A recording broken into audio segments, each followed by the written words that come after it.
Nga ana e prokurorisë. Do të diskutojmë pas pak në studio me Burbuqe Kasrati nga Lëvizja Fol, organizat kjo e cila sot ka publikuar një raport hulumtues për mënyrën se si janë trajtuar lëndët e korrupsionit në dekadën e fundit. Por si zakonisht në fillim lajmet kryesore ditës.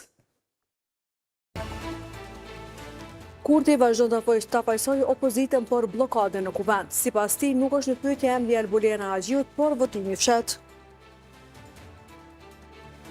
Serbia ndalon e më pas e liron ish-deputetën e Kosovës Gramoz Agushollin në Merdar. Ministria e Jashtme kërkon që të ndalohen praktikat e tilla represive. Në Kosovë nis ushtrimi ushtarak Defender Europe 2025. Ministri maqedonsi thotë se Kosova dhe SBA-ja do të nënshkruajnë marrëveshjen e mbrojtjes. Trump e quan Putinin të shmendur, e Zelenskën e kritikon për mënyrën e të folur. Reagimi i tij vjen pas sulmeve masive ruse mbi Ukrainë. Kryeministri në detyrë i Kosovës, Albin Kurti, moskonstruimin e kuvendit e ka cilësuar si pengesë të qëllimshme nga ana opozitës. Sa i përket kandidatës për kryetare të kuvendit Albulena Hagjiut, në këtë proces Kurti është shprehur se emri i saj nuk është as pak në diskutim dhe se bllokimi po bëhet nga opozita përmes refuzimit të votimit të fshehtë. Albulena Hagjiu nuk është as në pyetje as në pikpyetje, e përgjigja është votimi i fshehtë për çfarë opozita padrejtësisht dhe me dëm për shtetin e Kosovës po e pamundson kvorumin.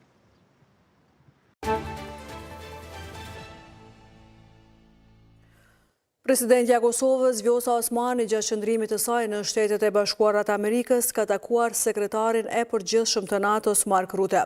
Në njoftimin e presidencës thuhet se Osmani dhe Rutte diskutuan për situatën e sigurisë në Kosovë, si dhe rolin e rëndësishëm të misionit të NATO-s në ruajtjen e paqes dhe sigurisë në rajon.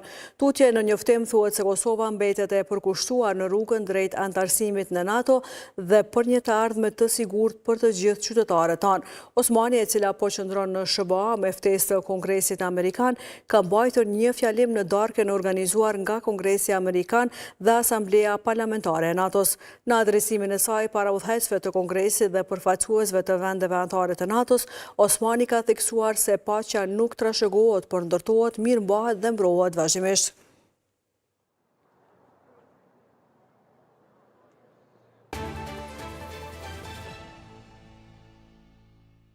Ish-deputeti i kuvendit të Kosovës, Gramoz Agusholli, është ndaluar nga autoritetet e Serbisë në pikën kufitare në Merdar derisa ishte në tranzit drejt Slovenisë.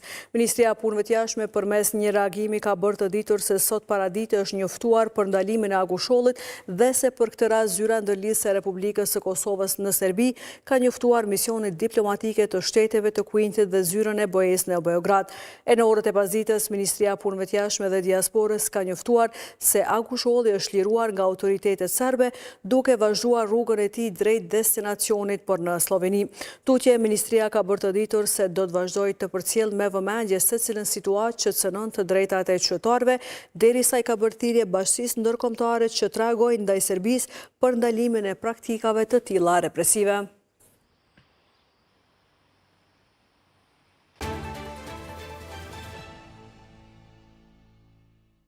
Nga sot, Kosova do të jetë një nga 18 shtetet pritëse të ushtrimit ushtarak Defender Europe 2025, që konsiderohet si stërvitja më e madhe ndërkombëtare që është zhvilluar ndonjëherë në territorin e Kosovës.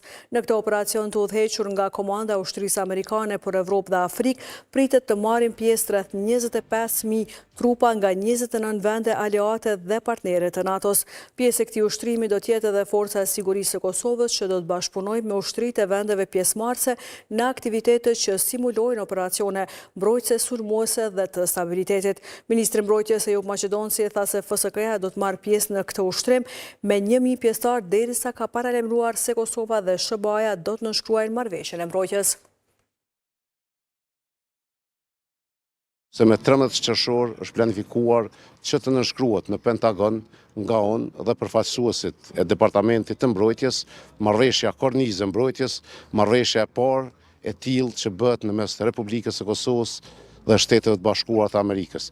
Pavarësisht që shtetet, edhe kur janë në atë stadin më të mirë të partneritetit, mund të kenë mospajtime në çështje dhe aspekte të saktuara, ne me SHBA-t po zhvillojmë, thellojmë dhe zgjerojmë bashkëpunimin jashtëzakonisht shumë.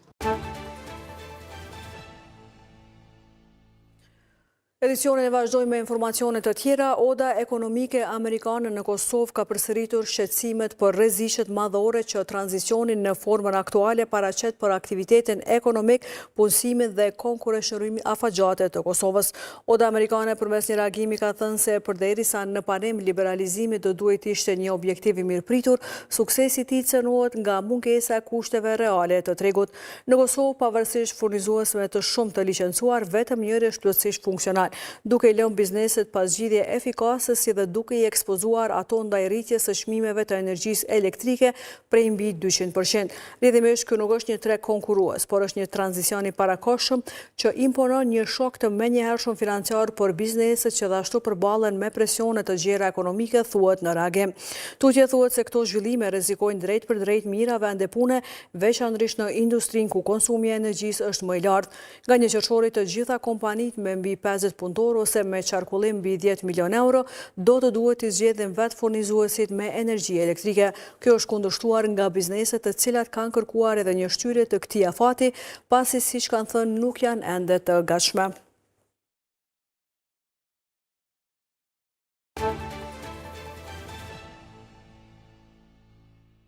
Mbi 613 milion euro projekte të pezulluara ose të shtyra për afat të pacaktuar rezultojnë si pasojë masave të vendosura nga Bashkimi Evropian ndaj Kosovës, sipas një raporti të publikuar nga Instituti GAP.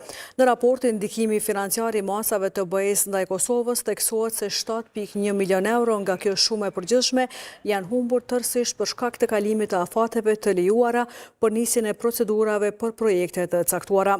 Nga qershori i vitit 2023, Bashkimi Evropian ka vendosur masa ndëshkuese ndaj Kosovës, të cilat kanë ndikuar negativisht në marrëdhënie dypalëshe dhe në mbështetjen financiare nga Bashkimi Evropian. Sektorët më të prekur sipas raportit përfshin mjedisin me 350 milion euro, energjinë me mbi 114 milion euro, digitalizimin me rreth 57 milion euro dhe kulturën me 15 milion euro, thuhet në raport. Zëvendës kryeministri i detyrit Kosovës Besnik Bislimi ditë më parë ka thënë se fondet që Kosova do të përfitojë nga plani i rritjes së BE-s nuk do të humbin si pasojë mos konsolidimit kuvendit të Kosovës.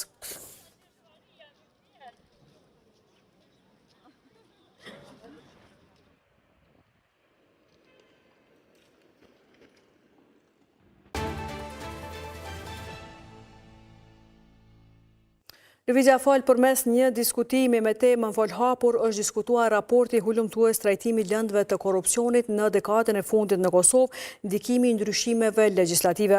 Drejtoresha ekzekutive e lëvizjes fal Megjide Demollin Imani tha se Kosova mbetet ende e cënueshme nga korrupsioni, pavarësisht më shumë se 2 dekadave mbështetje nga partnerët ndërkombëtar. Sipas saj, raporti vlerëson ndikimin e reformave ligjore dhe institucionalizimin e strukturave të reja në efektivitetin e luftës kundër korrupsionit. Ndërsa gjyqtari i Gjykatës Supreme Burim Ademi vlerësoi se ndryshimet e shpeshta ligjore po dëmtojnë koherencën e praktikës gjyqësore.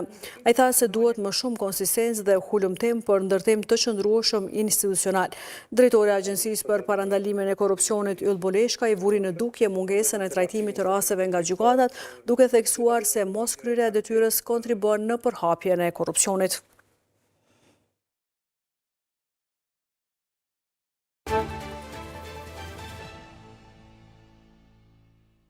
I akuzuari për nxitje të përçarjes dhe mosdurimit Stefan Spasojević është dënuar për mbajtjen e bluzës me mbishkrimin "Nuk ta japim tokën e Cardushanit". I Pandehuri është dënuar me një gjop prej 3.000 eurosh pasi e pranoi fajsinë. Me 3.000 euro zgjobe dënoi të hënën gjykata themelore në Prishtinë të akuzuarin Stefan Spasojević për nxitje të përçarjes dhe mosdurimit. Më 14 tetor 2023, Spasojević u ndal nga një patrull policore në Dren të Zubin Potokut, pasi veshur pati bluzën me mbishkrimin "Nuk ta japim tokën e Cardushanit". Gjyqtari Lutfi Shalja konstatoi se i akuzuari e ka pranuar fajsinë me vullnet të lirë dhe se nëse se paguan gjobën do të dërgohet në vuajtje të dënimit. Dënimi shqiptuar me burgim në kohë gjatë prej 6 muaj, me pëlqimin e të akuzuarit, i zëvendësohet me dënim me gjop në lartësi prej 3.000 euro. Dhe se në dënim i akuzuri është i detyruar të paguajë në afatën ligjor pas përktheshmërisë së këtij aktgjykimi. Po që se dënimi me gjobë nuk mund të realizohet konform dispozitave ligjore në fuqi, i njëjtë do të zëvendësohet me dënim burgimi. Spasojevic ka lidhur marrëveshje për planimin e fajësisë me prokurorinë speciale. E tek lexoi akt akuzën, prokurori special Bekim Kodraliu krahas mbishkrimit nuk e japim tokën e Cardushanit, përmendi edhe mbishkrimin tjetër që përkon me një organizatë që veten e sheh si pasardhëse të lëvizjes çetnike. Ndërsa në pjesën e pasme të saj ishte mbishkrimi Ranogorski Pokret i Varske Kolosi, që përfaqëson e një lëvizje politike me përvojtje nacionaliste dhe motive nxitëse ndaj grupeve të tjera etnike në Republikën e Kosovës. Avokati i Spasojevicit, Shoqëri Sylla, i kërkoi gjykatës që të marrë parasysh rrethanat lehtësuese. Sikur se që është mosha e tij, realisht e re, me pari pa gjykuar, ndaj tij nuk vazhdoi të drejtë për ndonjë vepër tjetër penale, tendimin e tij të thellë dhe kërkim faljen për veprimet e tija. Në prag të vendimarrjes së gjykatës, prokurori Kodraliu kërkoi dënim nga 2.500 deri në 3.000 euro, ndërsa avokati mbrojtës Shoqëri Sylla me 2.500 euro. Pas dënimit në një reagim të prokurorisë, thuhet se ky rast është dëshmi e angazhimit të saj në ndëshkimin e kryerësve të këtyre veprave penale, nga se cënojnë rënd vlera demokratike dhe të bashkëjetesës mes grupeve shoqërore në Kosovë.